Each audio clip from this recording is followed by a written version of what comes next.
All right, my friends, welcome back to another edition of the Build Show podcast. That's right, my weekly time to get together with you guys and go deep. I've got a near and dear topic to my heart today, and it's actually just me in the podcast studio.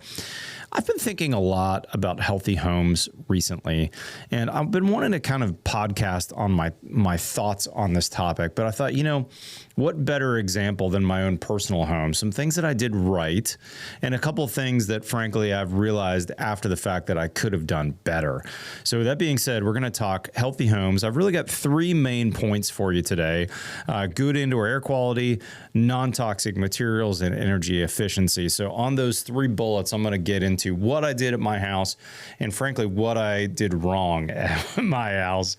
With that being said, healthy homes from the Reisinger Build Studios in Austin, Texas. Let's get going.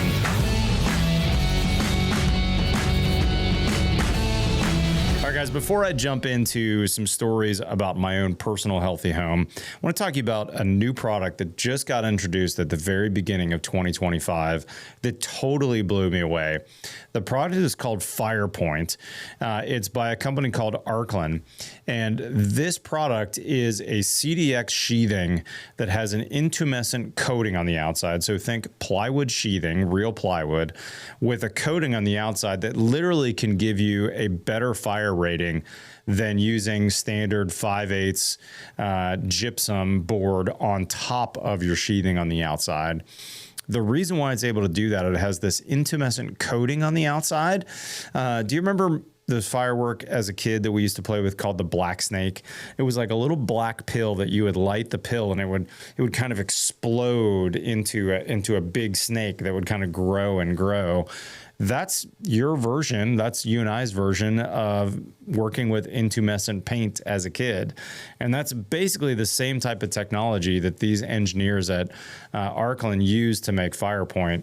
So if you've got a house that needs a 1 or 2 hour firewall rating, whether that's multifamily or single family, maybe you're building in a wildland urban interface, a WUI zone, maybe you just want to make sure that the people's cars in their garage, if they've got electric cars, don't catch the rest of the house on fire. So you want to go to that extra measure of protection.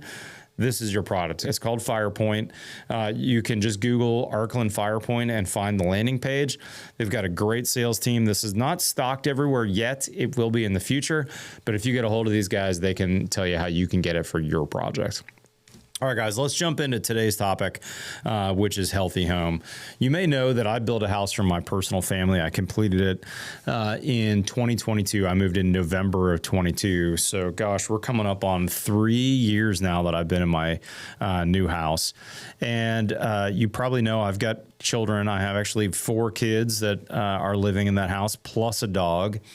And I did some things really well on the house when it comes to healthy and good indoor air quality, but I did a couple things, frankly, that weren't awesome. Quick background. I lived prior to this house in 2022 in a 1970s built house that I remodeled. And growing up in that house, my daughter had pretty decent asthma issues, enough so that she kept an inhaler with her at most times. And one of my other sons, or one of my 3 sons, also had asthma, not quite as bad as his sister. And I would tell you that once we've moved into this new house, we've had 0 issues. My daughter doesn't use an inhaler anymore. And as far as the doctor can tell, she's been cured of her asthma. Is that because of the house or is that because she aged out? I don't know. This is not a scientific study. But as I look back on my old house, I had a couple of issues in that old house that were absolutely contributing to not so good indoor air quality. Number one, that house was fairly leaky between the attic. It had an unconditioned attic space and her bedroom below. So every time the HVAC system turned on, most likely there was some communication, some air leakage from the attic down into her bedroom. The other issue is that, frankly, she grew up in a carpeted bedroom. Which any dad, any builder knows, carpet is really bad for indoor air quality, especially if you have pets. Any of the pet dander, any of your skin cells, anything that falls onto carpet, you think you're getting it up just because you have a Dyson vacuum that does a good job. But in reality, every time you step on a carpeted surface, those allergens are thrown into the air and you're breathing those on a regular basis. So when I built my new house, obviously the first thing I said is, let me figure out how to have really good indoor air quality, because I've got this daughter with these issues. The first thing that I want to mention, though, is before we get into these three things, in order to construct a healthy home, we've got to have a dry home. And that starts on the outside of the house. The way that I design my house, every single window has at least a 2-foot overhang above the window, including my first floor windows where I don't have a 2-story overhang from my roof. I did an awning on those windows. I also went to the absolute best degree of waterproofing. I used the Huber Zip system on my house. I did Huber Zip 2.0. Check out my video to learn what that means. I really took waterproofing extremely seriously on that house. And so water is the number one enemy of good indoor air quality, because if buildings get wet, things are going to grow and problems are going to occur. So before we get into filtration and what I did for filtration and the rest of the IAQ, I want to mention that I really, from the outside and from the design perspective, took water extremely seriously. Now, what is good indoor air quality? First off, let's talk filtration. I have two types of filtration at my house. I have furnace filtration and I have spot filtration. Again, I do have kids with allergies, so I knew that I wanted really good filtration. Now, furnace filtration, every furnace in my house, the two main ones, I should say, I have an upstairs and a downstairs furnace, has at least a MERV 10, if not a MERV 13 furnace filter attached to it. Both of my systems are VRF systems, variable refrigerant flow. They tend to run a lot, and that's a good thing because furnaces aren't filtering unless they're running a lot. But the other thing I did was I did spot filtration. Basically, in every room where someone is sleeping in the house, I have a spot filtration system.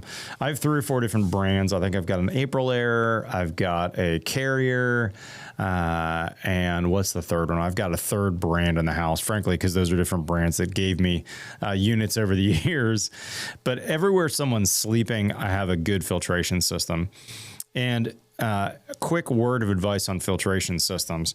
The smaller, like desktop units you can see that are sold on Amazon, they just don't move enough air to be worthwhile. You need a pretty big unit to move a fair amount of air before a spot filtration is going to do anything for you. But the other thing I did was I really minimized indoor pollutants. And this starts in a lot of different ways from the building side, thinking about paints, adhesives, VOCs for cabinetry, but it also goes into furniture as well. Have you ever been in a house with RTA furniture? That's the ready to assemble type furniture you get that's flat packed. I'm not saying that all RTAs like this, but I do know that I've seen some RTA furniture that when you take it out of the box, there's a very distinct new car smell. New car smells are not good for you. If your couch smells new, that's not good. And for people that are allergen sensitive or maybe chemically sensitive, or frankly, just seem to get headaches around that new car smell, you need to get rid of those smells before you move in. And I actually have a consulting client of mine who has some of these issues with their kids. And I recommended that they air out the entire house before moving for a month. Bring all your furniture in, have the house totally operable. But as long as humidity is low, I want you to open the windows and ventilate that house as much as possible for a whole month before you move in. I didn't quite do that at my house, but I was very, very specific in talking to, for instance, my cabinet manufacturer. Hey, Crystal Cabinets, talk to me about your VOC levels.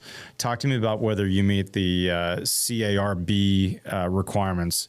That's a California Air Resource Board requirements for glues. There's a lot of good standards out there. And so we want to be really, really cautious about the things we bring into our houses and minimizing those pollutants as much as possible. Next, I talked about exterior water. Let's talk about interior water.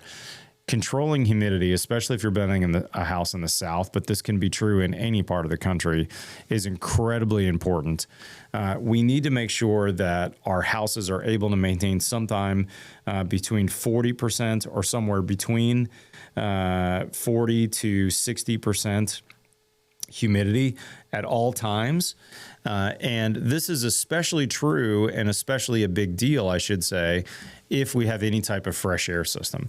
So here's where I both made a mistake and didn't make a mistake. I have a Zehnder fresh air system. It's an ERV, an energy recovery ventilator. When I got when I first moved into my house was set from the factory or from Zehnder's calculations to ASHRAE 62.2. But I would tell you that way overventilated my house.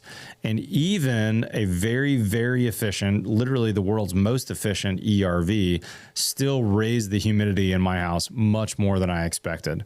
Now, I did move in November, so I had a very hot, humid November and December when I first moved in, but I was way overventilating. And when you overventilate, no matter how efficient your ERV is, you're going to raise your indoor humidity. Here's the thing that I messed up in a little bit, though. I used too small of a dehumidifier in my upstairs of my house, and as a result, my dehumidifier couldn't keep up with the humidity load. My AC was off because it wasn't hot enough outside, so I had no AC help, but my ERV is running 24/7 on basically high mode. My humidity ticked up way too high. Anytime we get above 60% humidity in our houses, we're going to have mold, mildew, dust mite activity, all kinds of nasty things start happening above 60% relative humidity. So we've got to keep our humidity below 60% in our houses. I actually ended up swapping out that dehumidifier with a bigger model for my upstairs. And now I've got two 90-pint dehumidifiers, one for up and one for down. The other thing I did was I turned down my fresh air system to about half of what ASHRAE 62.2 recommends. And I've been absolutely comfortable with that. It's been very, very good. So I guess my takeaways here are, number one, I recommend dehumidifiers for almost everybody in the United States. And if you're in the South, I recommend a dehumidifier for every level of the house. If you can't afford that on new construction, or if you're listening to this and thinking about your own current house, think about doing just a plug-in dehumidifier. That can certainly work. A lot of people make them work really, really well. But you're going to need some level of alternate dehumidification, especially if you have a fresh air system. Remember that your ERV in your fresh air system is not a dehumidifier. And if you're in the South, is really going to raise your humidity in the house. So this is a really big deal. Think about and talk to your clients about how we want to commission this fresh air system and consider changing that. Check back in with them. Honestly, I hadn't thought about that until I experienced it in my own house. And now that's something my team is regularly talking to clients about. Like, hey, how's the house performing? What's the humidity levels? How's the fresh air feeling to you? Fresh air is really hard to quantify. You know it when you have not enough, and sometimes you can figure it out that you have too much, and that was my case. Okay, let's move on to non-toxic materials, my second bullet point here. We talked a little bit about that new car smell and how to air out the house, but remember Joe Stiebrick's famous quote, which is, dilution is not the solution to indoor pollution. We need to be really, really cautious about what we bring into the house. Hardwood floors, tile, natural flooring, reducing our carpets. If you do have to have carpet in a section of the house, also consider unrolling that in the garage and letting the garage air out for a week or two before you install it. That can be one way to flush out those VOCs. Be really, really cautious about using any LVT products, anything that's vinyl based. vinyl can off-gas for the life of the product. And so that bargain that you've got for a luxury vinyl floor may not be a bargain if it's actually giving you toxic chemicals for the lifetime of your house. I'm proud to say I've never installed an LVT floor in any of my builds over the last 20 years. And I can tell you, I have it in my RV, and I don't love the smell of it. And I feel like that smell has always been there in the 5 years that I've owned my RV. So look into that. Maybe that's changed and I don't know it. But from years past, when I've attended the really, really nerdy building science seminars, they've talked about how vinyl will off-gas for the life of the product. So I've been a fan of going vinyl free in my houses for a long, long time. Also, check out water-based floor finishes versus polyurethanes that are oil-based. I really like the water-based. I've had great success. No smell whatsoever. And for me, that's just another way to get a product that I think is going to work better, especially for my kids with allergens. Okay, let's go to my last point here. I wanted to do not too long of a podcast. We're already almost to 20 minutes. So let me wrap up with this. Energy efficiency contributes to indoor air quality. And anytime I see people that comment, and I, to this day, get this comment all the time, you're building houses too tight, houses need to breathe. I always say, look, this is not just an energy efficiency issue, building a tight house. This is also very, very closely related to indoor air quality. And not just, I don't want the allergens leaking in, although that's absolutely the case. When the wind blows and there's a lot of pollen outside, especially in Texas where I am, we get a lot of oak pollens. We get a lot of other pollens and days that the outdoor air is really nasty in Texas. We don't want that air coming straight in, right? We wouldn't just leave our windows open all the time on high pollen days because we would have that pollen inside the house as well.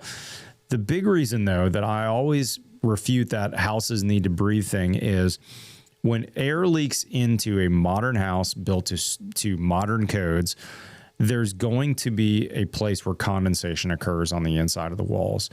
And remember, we went back to the very beginning. We've got to control water in order to have a healthy home. And this is absolutely where I've found massive problems. Sometimes a little bit of mold growth, sometimes a lot of mold growth, but we've got to build an airtight house if we want to build a healthy house. And again, it's really a water issue. We should be shooting for something like a 1 ACH 50 or better on all our houses in any climate zone. Whether you're in southern Florida or you're in northern Minnesota, I think there's a really good case for shooting for a 1 ACH 50. I would also tell you that that's a pretty doable blower door score for most people out there.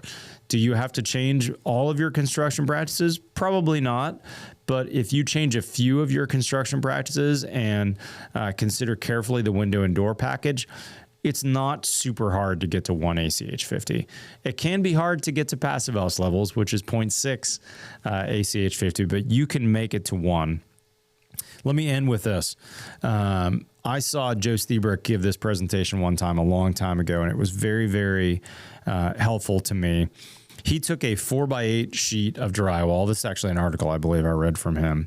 And he said this 1-inch hole in my drywall, let's say if my drywall is my air barrier, if that was letting air in over the course of time, it would let in a massive amount of water into the house.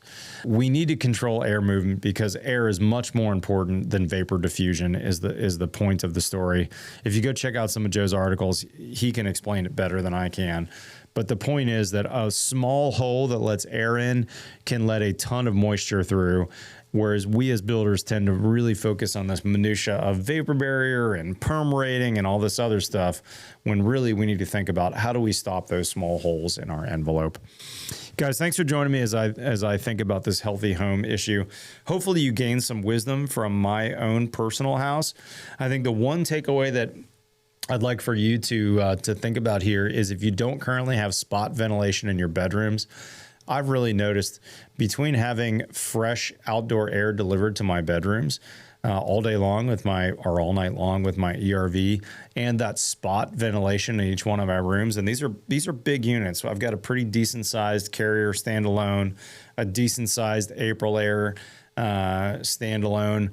When I take those filters out, I am shocked by how dirty they are. And I think, gosh, that would have come into my lungs. And every 6 months when I change my Zender filter out, I think the exact same thing. Gosh, that air in my old house was filtering through my lungs. And here I've got this filter that's filtering out for me.